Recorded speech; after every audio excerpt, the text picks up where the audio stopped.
Hello traders, Gary Wagner here just before 10:30 in Honolulu, 4:30 in New York on Wednesday, May the 4th, 2016, and we are looking at the Dow Jones Industrial Average selling off yet for another day.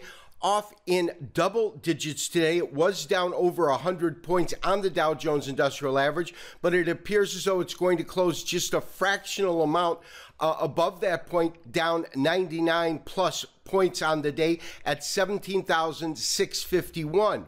Now, S&P's also trading lower on the day, off about 10 points at 1047 even. We'll take a look at our first chart in the S&P, also take a look at the dollar index as well as crude oil, all on today's trending markets. So traders, we are looking at a daily chart, Dow Jones Industrial Average, of course, down about 99 points today, 17,651. On this chart, we've identified a series of tops that in each occasion really was a significant indicator that lower pricing was ahead. We talked about these tops that kind of match different areas. When we look at this most recent top, of course, we absolutely find a correlation or a matching top just by going back to the August meltdown, pretty much a precise top right at around 2100. So the real question has got to be, the last time we saw this market sell off, we've seen this August meltdown take us down to a tremendously lower price. When we match it here, however, when we match it here, it was only a slight move down, and if we draw that pretty much across, you can see that we're still not in that area. It matches these bottoms here. But the one thing that we can do is put up a fib retracement so that if in fact we get a continuation or we actually get a corrective action here where we can expect to find support. So let's go ahead and add that. And so I have just done that. I've just added a basic fib retracement. Let me go ahead and kind of stretch this chart out a little bit. Again, this is the Dow Jones Industrial Average.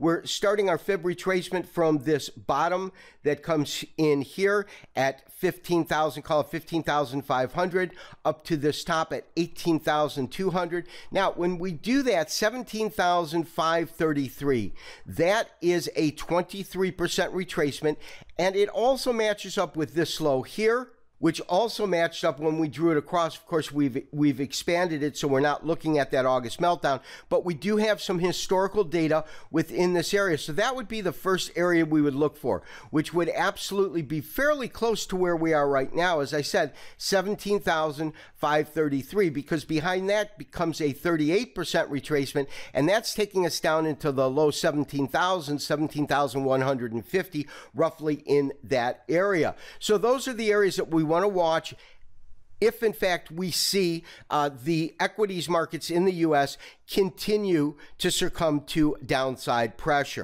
As you can see, I have just pulled up our Standard & Poor's. This, of course, is a daily chart.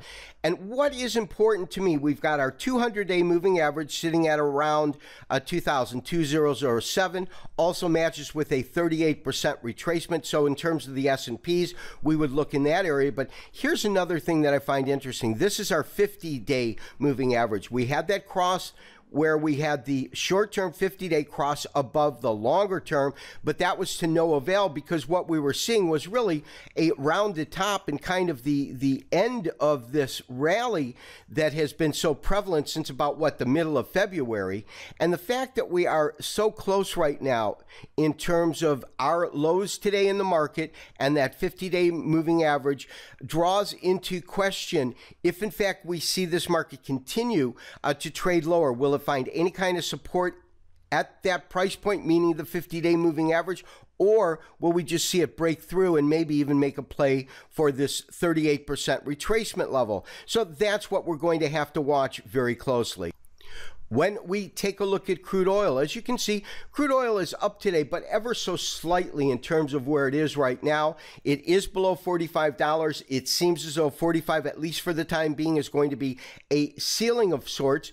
We have identified a potential area to look for that price point at about 45.84, 23% retracement. It does match up with recent highs, and from these recent highs, this of course again is a weekly chart. We certainly got some headwinds from there. I expect to see lower pricing. I don't see major support coming in till about $36 on a technical basis in crude oil. And traders, lastly, a dollar index. Dollar up about 1/3% today. And of course, that is part and parcel of a lot of the headwinds we saw in gold today. And the selling pressure in gold were due to a stronger dollar. But we talked about this chart yesterday and the way on an intraday basis it came under dramatic pressure in overseas trading below 92 on the dollar index. But as I said yesterday, whether it was short covering, buying the dip, whatever the mentality was, this market, the dollar index, found a lot of support in that area and just bustled up through that price point, up 50 points and closed higher on the day, almost 100 points off of the lows, actually over 100 points off of the lows in terms of where the high came in. And then we got our follow through today in terms of a candlestick pattern. What you're looking at within these three candles right here is simply called a piercing line. A piercing line is the one pattern that comes right behind an engulfing bullish. An engulfing bullish, this green candle would have opened below or at and closed above the prior red candle. In this case, it does close above the midpoint of the prior day candle, and that's what gives you your piercing line. Of course, today you're getting confirmation on the piercing line. So we'll see if we find some support in the market, but I'll be honest with you, traders, I really believe we're going to have, even if it does continue higher and we get another 100 points or so trading at 93.27, I think we're going to run into a steamroller, so to speak, in terms of a technical level for resistance, yes, if and when the market reaches these particular lows that were just broken over the last few trading days. This has been Gary Wagner, wishing you, as always, good trading. We'll talk to you tomorrow for another Trending Markets. Bye-bye.